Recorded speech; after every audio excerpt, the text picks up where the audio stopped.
Right, there you go. Is it better if I sit up or slouch? Whatever you're more comfortable with. I guess I'm just gonna move it to where I can see you. All right, whenever you're ready. You're gonna touch it and start it? It's already started. Oh, Yeah. you can edit it. Okay. Yeah. This is a recording of the eulogy I did at my mom's funeral. The reason we're recording it is because some people had a hard time hearing with echoing and the microphone wasn't real clear, so I'm going to welcome everyone who's online watching, and I welcomed everyone the day of her funeral. I'm grateful now, and I was grateful for the presence of the friends and family who came to celebrate Mom's 77 years of life. The parish that we were in is attended by my brother Greg and his family. But I have memories with my parents on Sundays at St. Andrew's, often struggling to get to church on time. But if we successfully got a seat in the back, it is where I learned to kneel, sing, pray, and nudge. You see, midlife was hard for them, hard for my parents to stay awake, so nudging was my job, to keep them awake before the snoring ensued. Mom was a Methodist before she converted to Catholicism in her teens. Apparently, it was a good idea because my dad was Catholic and the marriage was never going to happen if she wasn't Catholic. And therefore, there would be 23 less people here today. Mom was known for her silly, goofy ways and her ability to tell a story and make the crowd laugh. She had plenty of material for stories, as most often her life produced scenarios, and I would be there observing the chaotic events. And then I would hear the story told the next day. She was a bit like Lucille Ball and Carol Burnett, her favorite shows she enjoyed when I was a child. Some of these stories gave her the name Naughty Nana in later years. Her grandkids thought she was entertaining as well as hilarious, and often called her Nana Bear because she was cuddly. Her cooking was mysterious. I remember one time my parents took me up north in the middle of nowhere, nothing around, probably not even a gas station, but we went hunting. Where we rented a cabin with a kitchen, and Dad was in a rush. We had to get out to hunt. Mom put a bunch of chicken thighs on in the oven to cook while we went hunting for deer turds. And when we came back hours later, we could see, not the three bears, but we could see the black smoke coming from the windows of this small little cabin. After running inside and opening the oven and the doors and the windows, we pulled out what looked like little bricks of charcoal. Not delicious. We did not have anything to eat that night. But thankfully, Grandma Bonnie lived nearby us. And typically, in the years when Greg was a toddler, Mom was very good at directing Grandma. They would rush in from being at Kmart all day with Grandma and shout orders. Peel the carrots, cut the potatoes, slice the onions, add the water, don't forget the water and the meat. Lock and seal that pressure cooker, we'll be having dinner in 15 minutes. And we did, and it was delicious. Thank you, Grandma. Mom was told in her 20s she might not be able to conceive children due to medical conditions, but her years of childbearing were 16 years. I was the Clomid baby, the fertility drug kid, and I think my first words were, when are you going to have another baby? I was desperate for a baby sister or brother. I learned young to pray with Mom. Fast forward 8 years, my parents were in the final stages of adoption They were late again, not to church, but the adoption matching meeting. While rushing through the parking lot, my mom told my dad to slow down ahead of her because he had to slow down for his pregnant wife. And he stopped in his tracks. The Lord answered our prayers. 9 years later, and we called Greg our miracle baby.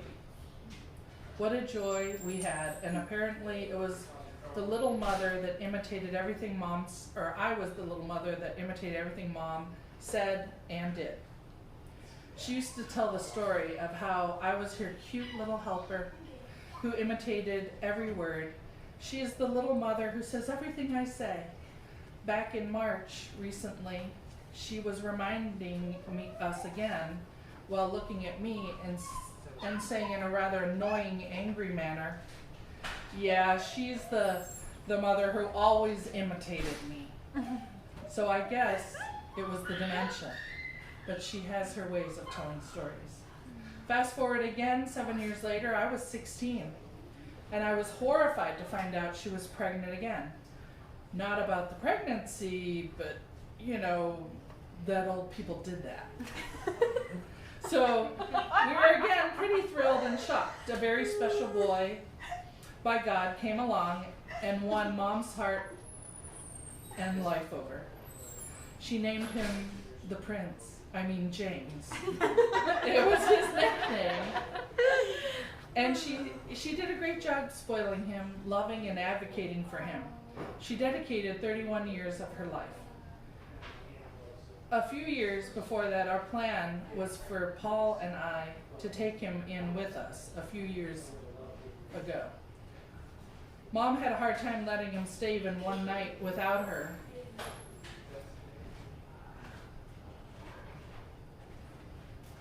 And God had another plan for us shortly thereafter, to grow our family by 4 through adoption.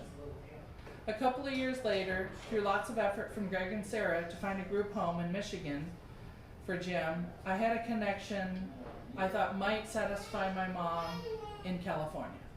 A possible group home of 9 that was a Christian home. That particular one did not work out, but California Mentor did. Jim has been in a mentor foster type home with Rodell and Loretta Martin in California. She was content and happy to leave her precious son and retire back in Michigan. He has been there the last 5 years. You did not see him today because we made the decision to protect his health. In the last 2 weeks, he suffered 5 seizures, 4 with Paul and I. He was also put on blood pressure medication and has been suffering severe anxiety. We don't have any answers as to why he cannot tell us if he has any symptoms, so it is a trial and see kind of care. He is considered very high-level caretaking by facility standards, hand-on-hand care. It has been a heartbreaking 2 weeks knowing he is suffering, but hopefully on the mend. Tuesday, Paul and I met with his caretaker, Rodell, and the neurologist who prescribed seizure medicine. Paul, Greg, Sarah, and I continue to advocate and try to do our best as a family and alongside his mentor family to give excellent care and love because we had a great example. So if you have ever read the Holland story, the one that talks about preparing a baby but it ends up being a special needs baby, you'll understand how it consumed her life, and naturally so. You may say, I couldn't do that, but I will tell you, it is a gift of the Lord to place someone special. He places this kind of work to strengthen and refine his people. In James 1, verses 2 to 4, in the Bible, it says, "Consider it pure joy, my brothers and sisters, whenever you face trials of many kinds, because you know that the testing of your faith produces perseverance. Let perseverance finish its work so that you may be mature and complete, not lacking anything." Divorce is 85 to 87% of special needs families. I want you to let that sink in. 85 to 87% of special needs families. You know those funny stories and jovial party my mom was, but at home it was rough.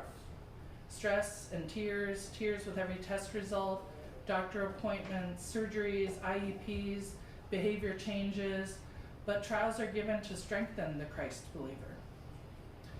2 Corinthians 1:9 says, "This happened that we might not rely on ourselves, but on God." My mom did turn to God in prayer, and when she didn't, there were people God placed in our lives that encouraged her to do so. Some were family, and many were staff of Jim. Our house sometimes felt like a group home with different staff helping Jim, coming and going. There's one thing I learned and have learned and leaned on more and more as I get older. Prayer is really important. In Romans 12:12, the Bible reads, "Rejoice in hope, be patient in tribulation, be constant in prayer." The infant years with Jim, Mom did not have me as her little helper like she did when Greg was young, because I was gone to college. So I know pieces of what went on. I know despite my dad being somewhat of a workaholic, Greg and Dad formed a bigger bond, mostly through hunting and fishing. Mom was tirelessly working to find the extent of Jim's abilities and solutions. My parents flew to Philadelphia to learn brain training through crawling therapy. We tried that with the help of friends, and our family continued to live and love, sometimes through tears and angst. So kudos to my parents. They beat the odds and found joy during rough times and laughter in the midst of sadness. The experience she had with Jim led her to opening a door into social work with the handicapped. The job was a terrifying amount of work, which probably haunted her till the very end, but she had a heart to serve people. I remember her telling me about a sweet young man, good-looking man, she said, redhead, Irish, blind, deaf and dumb, bedridden, whom she said, or whom she sat with and caressed his hand while he died. This beautiful man had need. He was abandoned by his dad after his mom had died. No other relatives had come forward. She had many other instances like this, where she was exercising compassion, empathy, and love to strangers, the fatherless and the unloved. Being the oldest, I enjoyed her younger years. As an only child, she advocated for me well, stealing my psych report in my elementary school file from the principal while he took a phone call. The one that said I had a learning disability when she knew I was just severely shy. She signed me up for art classes, took me to plays at the Fisher Theater in Detroit, 7 Brides for 7 Brothers, and Annie. She made sure to bring my cousin Cher for summer visits, as well as other cousins and friends. She made up hilarious stories, like when we were camping, and she rode off on a double bicycle with our Uncle John Carlson.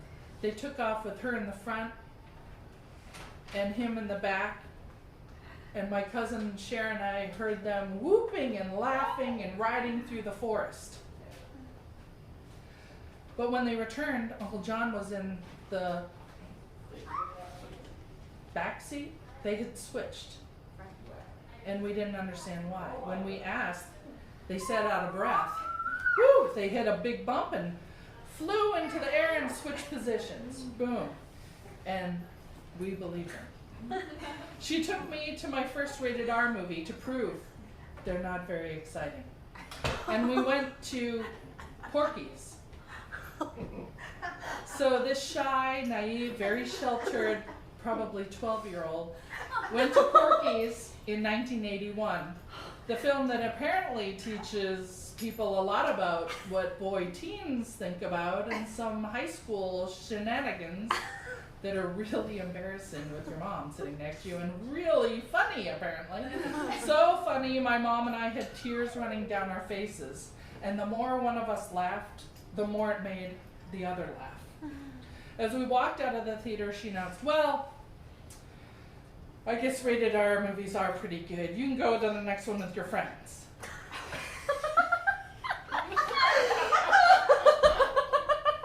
Okay, Moving on, she always went by the name Kathy, my whole life. And then I never did ask why, but I think it had something to do with the police, or maybe the beginning of her dementia. When my dad died, he told Greg and I we were not going to be able to handle her. Well, it was tough and challenging, but we did it. Yes, I would pick up a trail of debit cards, keys, loose change as I walked up her driveway to her front door of her California cabin. To simplify all that drama, I added myself to her account, and when she had left her purse at home and dropped herself on the checkout counter in despair at Kmart, I would magically produce her debit card. Success. The last years, despite trying to talk her out of it many times, she moved 11 times in 11 years. 4 in the last 1. She even survived COVID in January and being locked down in the hospital during that quarantine. She had plans of escaping off the roof of the hospital. It did not kill her, but her mind and dementia did. So my supermom, known as Kathy, Catherine, sis, social worker, wife, military and veterans wife, poet, teacher, friend, storyteller, sister, cousin, aunt, mom, nana, great-grandma, rest in peace.